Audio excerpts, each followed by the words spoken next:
Assalamualaikum, hai semuanya. Kita berjumpa lagi di video reaction saya hari ini guys. Oke, mudah-mudahan semuanya sehat selalu.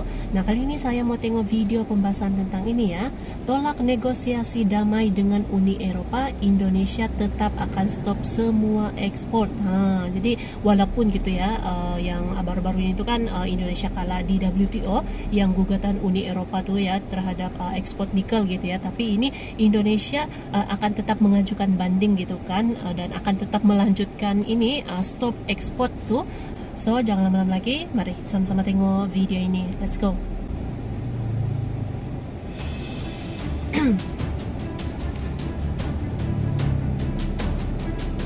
Halo sahabat bagi-bagi, tolak negosiasi damai Uni Eropa 300 triliun.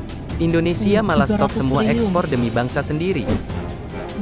Keterbukaan ekonomi ya, tapi jangan keliru mengartikan keterbukaan ekonomi. Ada kesalahan sama di Amerika Latin.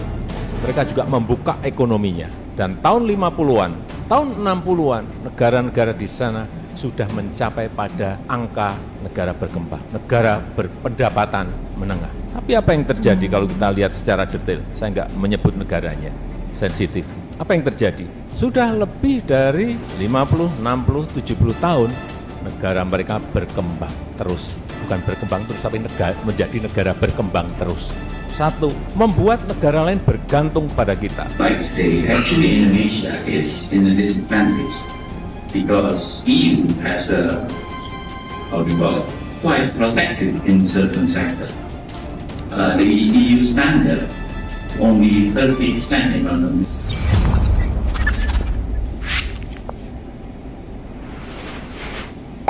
Sahabat bagi-bagi, nasi sudah menjadi bubur. Kalau Indonesia sudah menjalankan stop ekspornya, maka hal yang harus dilakukan Indonesia adalah terus melakukannya. Ini bukan lagi soal ekspor nikel dan batu bara, tetapi soal harga diri bangsa Indonesia. Jika Uni Eropa dan AS, yang disebut negara barat tersebut, terus melakukan hal yang tidak diinginkan oleh kita patutnya bermain dengan agresif, seperti mereka yang terus menggugat kita. Apalagi, jika mereka menghalangi hilirisasi, maka itulah yang mereka inginkan. Tak mau negara kita menjadi maju, maka kita patut melangkah ke sikap tegas. Jika mereka sampai menghalangi hilirisasi, bisa hancur negeri ini, dan tak akan bisa menjadi negara pesaing dan terus diremehkan. Hal ini sontak membuat beberapa nilai ekspor, dan semua ekspor Indonesia, harus dihentikan. Apakah saja itu, dan apakah hal ini akan digugat lagi oleh mereka, yang tidak menyukai kita, dan haruskah kita melangkahi sikap tegas ke negara barat, setelah semua yang terjadi?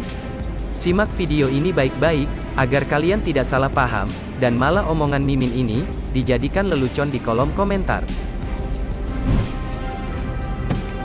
Sahabat bagi-bagi, sudah kita ketahui, Presiden Joko Widodo menegaskan, Indonesia akan tetap menghentikan ekspor bahan mentah nikel, meski kalah dalam gugatan, di Organisasi Perdagangan Dunia WTO. Jokowi kemudian merujuk, pada hasil kebijakan pemerintah, dalam memberlakukan hilirisasi nikel. Ia menyebutkan, langkah itu telah membuat, nilai tambah ekspor nikel melonjak.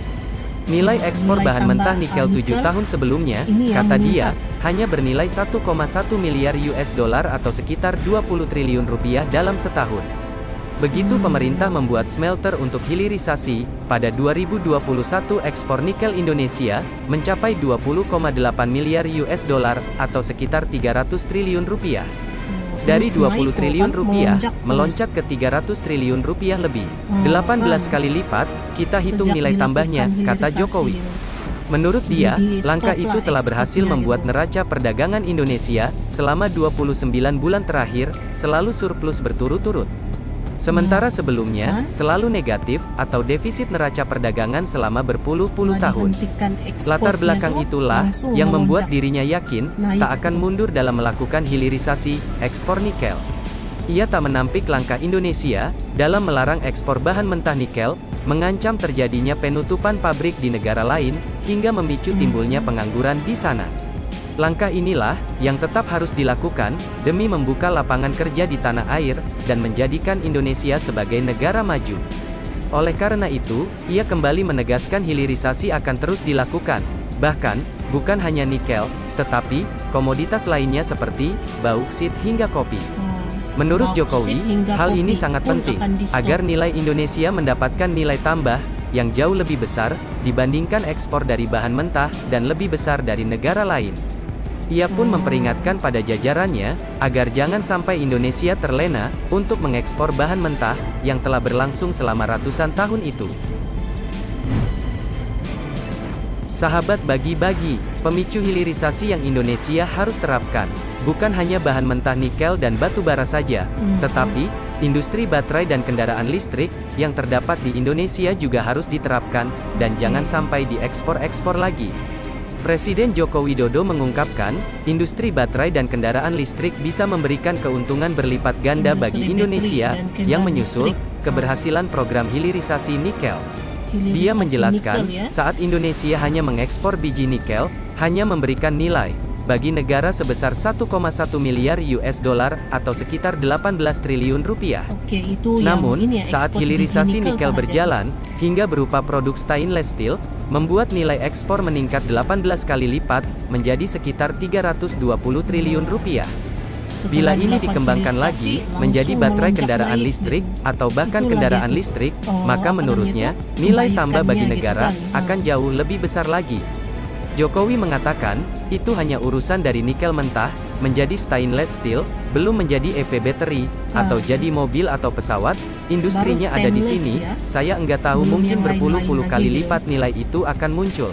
Betul. Penciptaan nilai tambah bisa menjadi lokomotif besar dan bisa menggerakkan usaha mikro, kecil dan menengah UMKM. Selain itu, jika ini kan industri baru dan ekosistem bermula, baterai baru EV bermula sudah dari terintegrasi, hilirisasinya Jokowi gitu. menjamin Indonesia Coba kalau pasti lebih lama dilirik lagi, banyak negara memang yang mau udah memproduksi besar ya, kendaraan listrik. Indonesia. Terlebih, Indonesia memiliki cadangan bahan baku pendukung ekosistem kendaraan listrik yang besar, seperti nikel, tembaga, bauksit, timah yang besar. Sehingga apapun yang mau bangun mobil listrik, sepeda motor listrik, pasti ke sini, karena efisien, kata Presiden.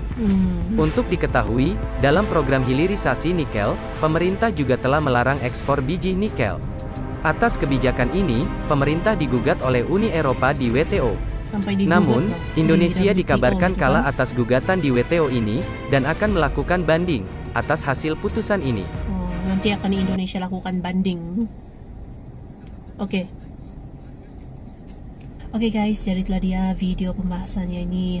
Jadi itulah dia gitu ya, kita sudah dengar tadi. Oke, bagaimana keuntungan yang didapatkan oleh Indonesia setelah hilirisasi dilakukan gitu. Jadi dia punya nilai tambahnya itu melonjak daripada yang 20 triliun menjadi 300 triliun gitu. Jadi itulah dia kebaikannya gitu ya bila dilakukan hilirisasi ini gitu. Jadi bukan hanya sekadar bahan mentahnya saja gitu ya, tapi dikembangkan menjadi barang yang lain lagi gitu.